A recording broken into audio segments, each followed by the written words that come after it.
This is how you feel after a good night's rest in the gym. My name is still my physique went from this to this, but still too many people underestimate the importance of sleep. And most importantly, they think it's only about the hours. But first, let me pick this guitar away. There it is. It's not only about the hours. What you need to understand is that it's more about how your body uses those rest times that are from deep sleep to REM sleep. And as you may have learned, REM sleep is basically where you're dreaming, and deep sleep is where your body really truly recovers.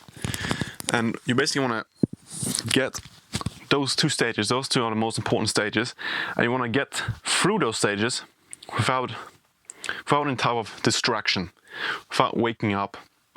And so that basically means that it's better to have 6 hours of sleep with really good sleep quality than having 10 hours in bed but having really trash quality.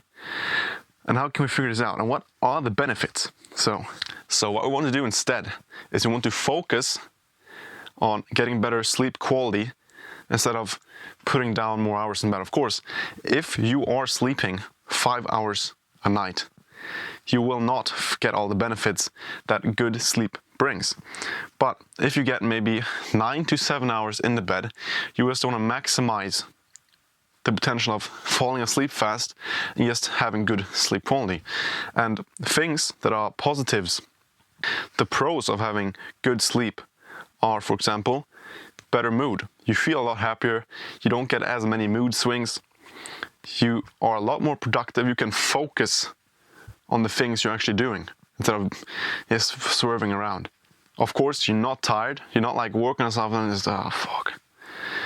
Then we also got, you have a stronger immune system, so meaning that you will get less colds. That is really great for the gym, for training. You don't want to be out of the gym a lot of times. That's amazing. Then we have, you wake up energized, don't feel like shit, like basically all the people do I know.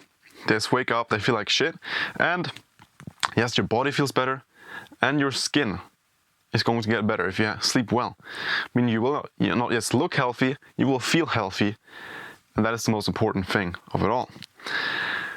But I see many, they think, sleep is so hard, I don't know. It's very easy.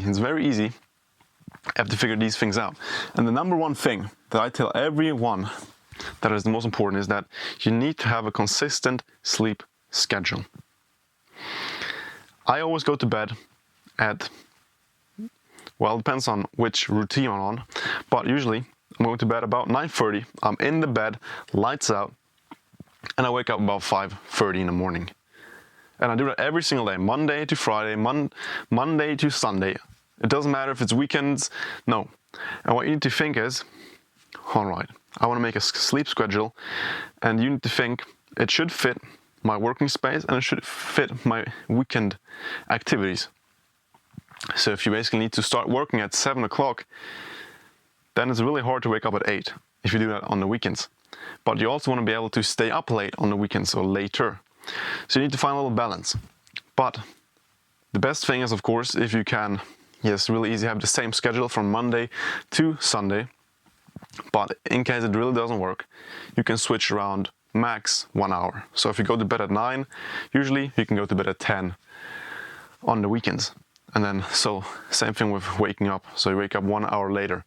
Because then it will be quite easily on Monday or next week then to just keep going with that structure routine you have built. So if you just follow this, you will have an immensely better sleep quality, and it will take like 2 minutes for you to fall asleep. I know two of my old friends and my classmates, they just went to bed whenever they could. They woke up as late as possible, and every single day they had a different sleep schedule.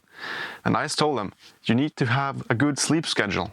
And the next told me, I tried to fall asleep at 10 o'clock this night, it didn't work. Of course it doesn't work. Of course it doesn't work when you have been going to bed between 12 o'clock and 3 a.m. and then you try one day,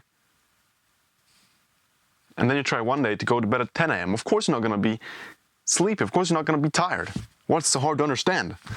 And then next day, just go for a different one. And yeah, it just doesn't make any sense to me. So you gotta stick for it. It takes some time to adjust your body to your new routine, your new sleeping schedule. That's what you need to understand. It doesn't take one night. What you also can do is you have decided that you wanna go to bed at 10 and wake up at 6. But your sleep schedule now is go to bed at, 1 o'clock in the morning and waking up at 8. So what you can do if you want to skip everything, you just go to bed at your normal time, 1 a.m., and then you wake up at the time you want to wake up. So if you go to bed at 1 a.m. and you want to wake up 6, you wake up at 6. And you're going to be tired as hell through the whole day. And you're not taking any naps, nothing. You need to stay awake for the whole day. And then you go to bed the time you wish, the time your new structure is on. And that will just speed up the whole process. Another thing you can do is to have some type of relaxing routine before you go to bed. And what I do myself is, first, I read one page of a book. Many people have these super hard things. I need to climb a mountain, and I need to do this and do this. What I do is, I read a book. One page. I only need to read one page. The goal is one page. If I feel like reading another page, I read 2, 3, 4, 5, maybe even 10. But your goal is to read one page. And after that, 3 minutes, 5-minute meditation. If you want to, you can make more. You can do 10-minute meditation if you want to. But minimum 3 minutes. Very simple. Because often, the hard thing is actually starting to do the thing. But when we say one page takes me 1 minute. Okay, let's read one page. And then you maybe end up reading 5 pages. And you say, okay, only 3-minute meditation. You meditate, let's do 7 minutes. It wasn't that bad. The hard thing is often starting. So set small goals in the beginning. And even now, I've done this for like a couple of years now. I set small goals because I know if I said you need to read 20 pages before you go to bed, man, you've been working all day. You're not going to have the energy and brain points to actually read that. You're just going to skip it. But if you have 1 page and 3 minutes of meditation, it takes like 5 minutes in total, you're just going to do it. There's no reason to skip it. And also one important thing, no screens before bed. Don't sit there and scroll TikTok or Instagram Reels for 1 hour before you go to bed and then wonder why the hell you can't fall asleep. It's not really it's both, of course, the TikTok and all the dopamine. It keeps your brain awake. It fills it with dopamine and everything. It makes it feel happy. It makes the dopamine system is going on. Your brain is working. It's not shutting down. It's starting up. You're revving the engine. Of course you can't fall asleep when you're revving the engine. The same is with video games and TV, super exciting things. And for the books you choose, read something calming. Maybe some self-help books, some novels. Not some freaking true crime shit so you can't fall asleep because it's too exciting. So just gotta relax. No scrolling, because then your dopamine system is activated. And because of the blue light. If you watch TV, it's because of the blue light. It's also keeping your brain going without even knowing it. First, dopamine. Second, the blue light.